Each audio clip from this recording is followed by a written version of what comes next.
आज गेलेलो होतो मी माझ्या बहिणीचं ॲडमिशन करायला संदीप युनिव्हर्सिटीला. सांगतो तुम्हाला कसं काय झालं. मग आज दिवसाची सुरुवात फुल लेट उठलो होतो मी, कारण की आज होता शनिवार. मग शनिवारच्या दिवशी काय क्लास बेस नसतो. मग आज लेट उठलो होतो. मग लेट उठल्यानंतर पण मग आंघोळ पण नव्हती झाली आणि तेवढ्यात मला पप्पा म्हणे का जाय म्हणे ते कपडे माझे घेऊन ये इस्त्रीचे. मग गेलो इस्त्रीचे कपडे घ्यायला. इस्त्रीचे कपडे घ्यायला गेलोच होतो का तेवढ्यात पाऊस चालू होऊन गेला. नशीबच खराब आहे तसं तर.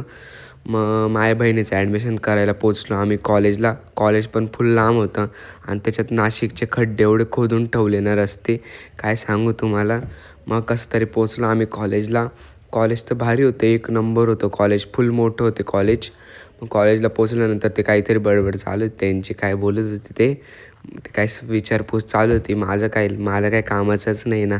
मग मी बाद बसलो होतो माझा मोबाईल. मग मोबाईल पाहिल्यानंतर मग आम्ही बाहेर फिरलो, थोडंसं कॉलेज पाहिलं. कॉलेज एवढं भारी होतं, एक नंबर होतं. व्ह्यू ते एवढा भारी होता ना, पण ते फोटोच नाही काढू देत होते. त्यानंतर फिरलो आम्ही पूर्ण कॉलेज एक नंबर होतं, भारी होतं एकदम. कॉलेज मोठं पण लई होतं, पाय फुल दुखत होते माझे. मग त्यानंतर आम्ही घरी आलो. माझ्या बहिणीने पहिल्यांदा तिच्या हाताचा चहा पिला होता. मग तिच्या हाताचा चहा पिऊन मग मी गेलो बेकरीवर. भेटूया पुढच्या व्लॉगमध्ये. Bye bye.